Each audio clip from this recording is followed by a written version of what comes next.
Yet edition. Turns out Donald Trump Jr.'s meeting wasn't just with a Russian attorney.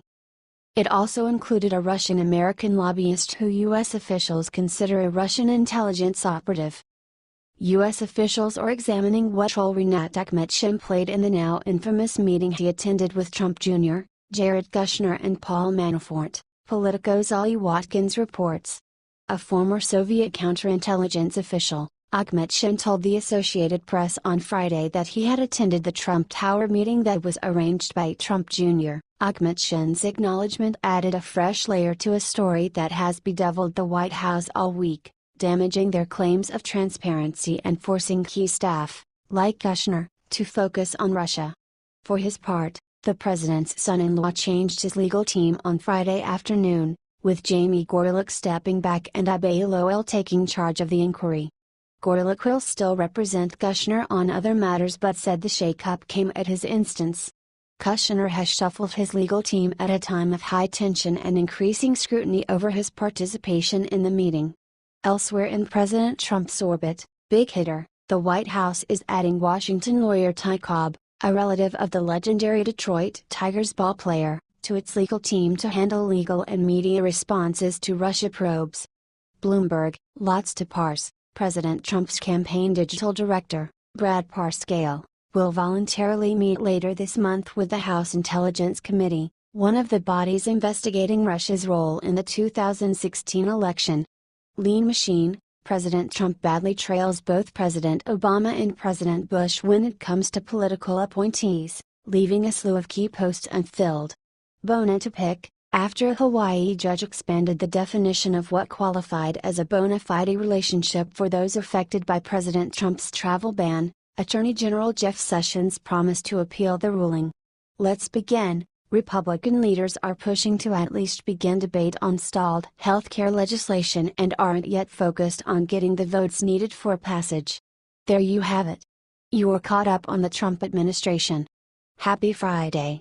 Winter is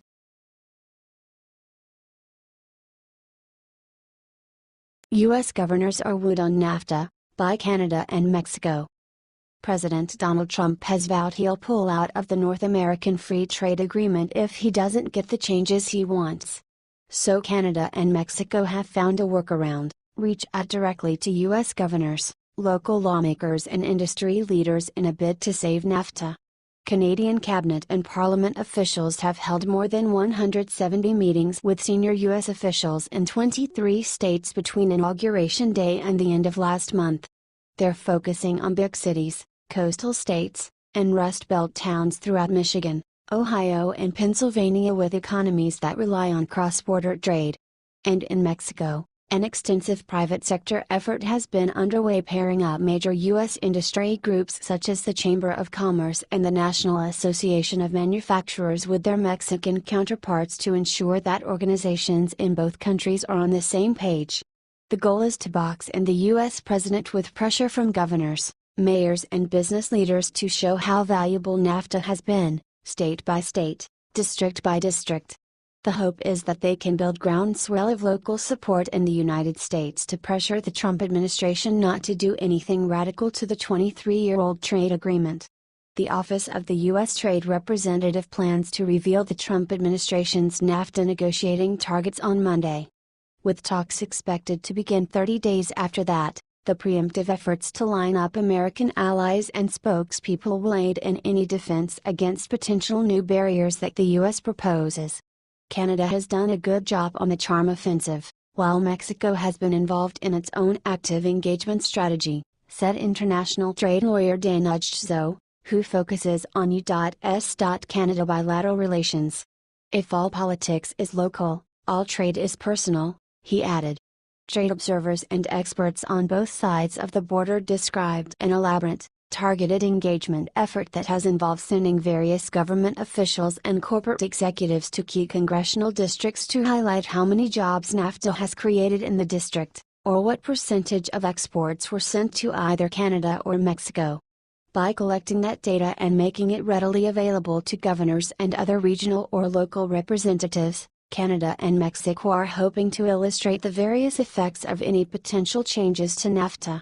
For instance, They will be able to use the information to pinpoint which U.S. states or companies would be hit the hardest by, say, heightened tariffs or tighter rules of origin.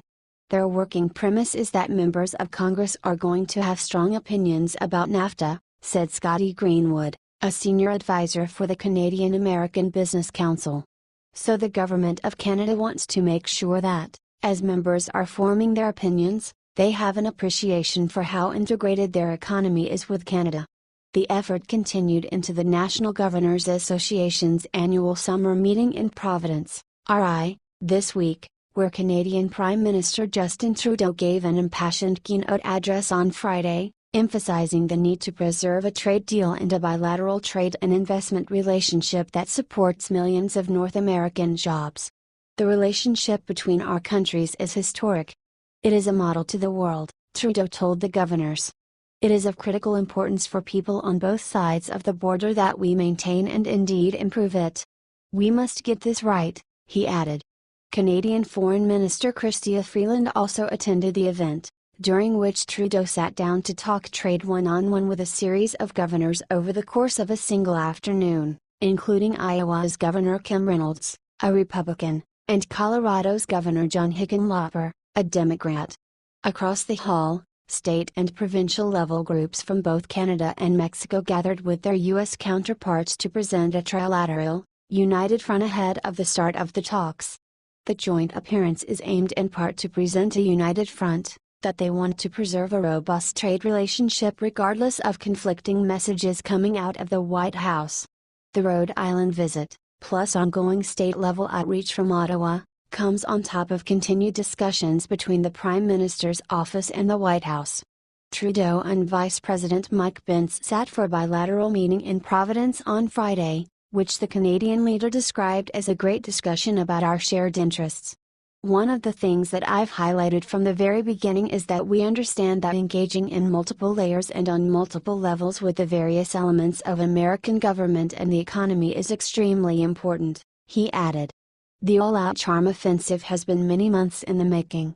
Trudeau has created war room inside the Prime Minister's office dedicated to bilateral issues. At the helm of that office is Brian Clough, who previously worked as Chief of Staff to Freeland when she served as Canada's Trade Minister. They're kind of adapting their staffing structure to be nimble enough to deal with a big NAFTA conversation, Greenwood said. Various Canadian premiers have also made visits to Washington, or, if they can't come themselves, have hired K-Street-type people to mind their interests and keep a close eye on the United States' evolving position on NAFTA, Ujzo said. Everybody's trying to read the tea leaves of the administration, he added. The other challenge for Canada and Mexico has been preparing their own set of offensive interests for renegotiation, which they have not revealed themselves. Moises Galak, a Mexico City-based businessman who leads private sector engagement with Mexico's government on trade issues, said his team had prepared by mapping out all potential objectives the U.S. might pursue by dividing policy areas into 3 buckets. Those include areas currently covered under NAFTA, those that had been negotiated in the Trans-Pacific Partnership, and those that administration officials have mentioned in passing but which do not fall into either category, such as ways to reduce the trade deficit. A team of analysts has then analyzed each bucket and prepared data and negotiating points to help them respond to potential U.S. proposals. With this matrix, basically you have most issues covered, Kalak said, estimating that at least 90% of whatever the U.S. might lay out in its negotiating objectives has already been analyzed by his team. Maybe some issues are not as in-depth as I think they're going to be, but we're ready for the negotiations. The preparation on both sides of the border comes as the embattled U.S. administration continues to navigate internal differences of opinion to sort out its own objectives. A document outlining the U.S.'s negotiating positions expected on Monday, mandated under trade legislation to be released at least 30 days before talks can begin, should give the most detailed indication yet of what the administration wants to see in NAFTA 2.0.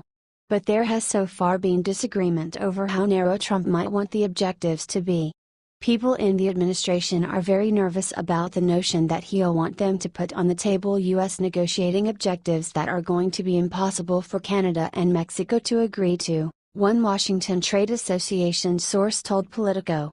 There are going to be certain favorite ideas that the Peter Navarros and Steve Bannons of the world have that they want to use NAFTA for, and it's everything from going after value-added tax to what's an acceptable trade deficit, the source said, referring to two of Trump's more nationalistic advisors on trade. But those would be completely and totally non-starters.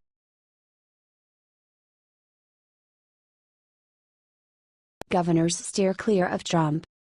Vice President Mike Pence spent much of his afternoon address to the nation's governors on Friday making sure they know how much Donald Trump loves them. But a majority of the state leaders gathered here this week spent much of their three-day summer meeting pretending the president doesn't exist. When a group of 7 Democratic governors stood in front of a cramped hotel meeting room Friday morning to decry the GOP's health care plan, for all 30 minutes they avoided saying the polarizing words Donald Trump. Just hours later, the independent governor of Alaska spent the better part of a conversation over a cup of coffee extolling the virtues of administration officials from Interior Secretary Ryan Zinke to EPA Administrator Scott Pruitt without ever mentioning the president by name. And in the halls of the Rhode Island Convention Center and surrounding hotels, Republican, Democratic, and independent governors alike flitted from meetings with their U.S. colleagues to sit-downs with their counterparts from Canada, Mexico and other foreign countries, aiming to patch up international relationships that Trump himself has threatened. At the tail end of the National Governors Association's three-day summer meeting, the lengths to which the country's state executives went to sidestep the issue of the disruptive president underscored just how much the current Oval Office occupant has rewired the political environment, confounded its participants and upended their usual way of doing business. For many of them, the safest play is to avoid the matter altogether. When I deal with all these governors here, Democrat or Republican, I'm not sure his name has even come up, said Virginia Democratic Governor Terry McAuliffe, the NGA chairman, who is mentioned as a prospective Trump challenger in 2020.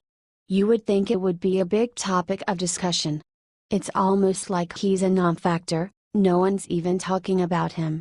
Neither the White House's most prominent allies nor its loudest detractors in governors' mansions made it to Rhode Island to begin with, significantly dampening what could have been a charged atmosphere. New Jersey's Chris Christie and Florida's Rick Scott, both close Republican Trump associates, skipped the meeting, as did frequent Trump critics like fellow Republican John Kasich of Ohio and Democrats Andrew Cuomo of New York, Jerry Brown of California, and Jay Inslee of Washington. Instead, Trump's uneven relationship with other governors was in the spotlight.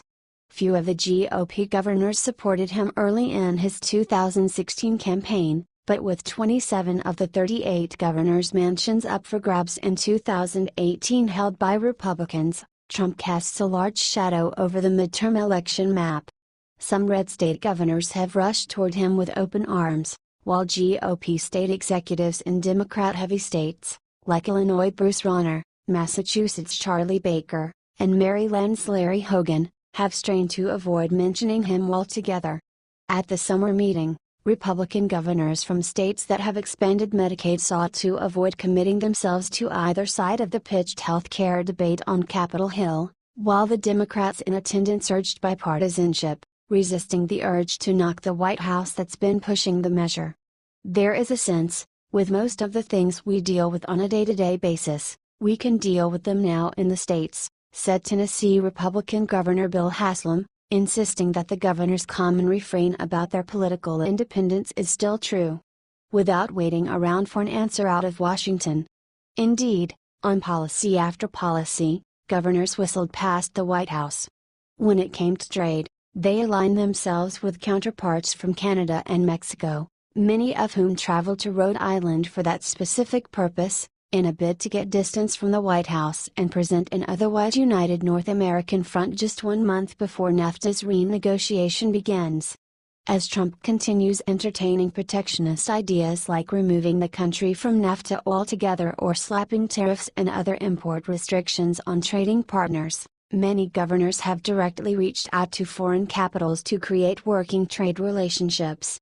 That strategic circumventing of the West Wing is reassuring to our allies, said Arkansas Republican Governor Russell Hutchinson, pointing to $2 billion worth of Chinese investments in his state as an example of what's at stake. This is a big deal for us. The very presence of Canadian Prime Minister Justin Trudeau at the event, the first ever visit of a foreign leader to the NGA meeting, thrust into the spotlight Canada's efforts to move beyond Trump's rhetoric about reshaping the country's trade regime, aiming to work at the state level to encourage bilateral trade and protect NAFTA. Asked whether such an effort was sensible given the anti-free trade sentiment emanating from Trump's White House, Nevada Republican Governor Brian Sandoval didn't hesitate. Of course it makes sense. It's a great opportunity, he said, and it's an opportunity that we have just barely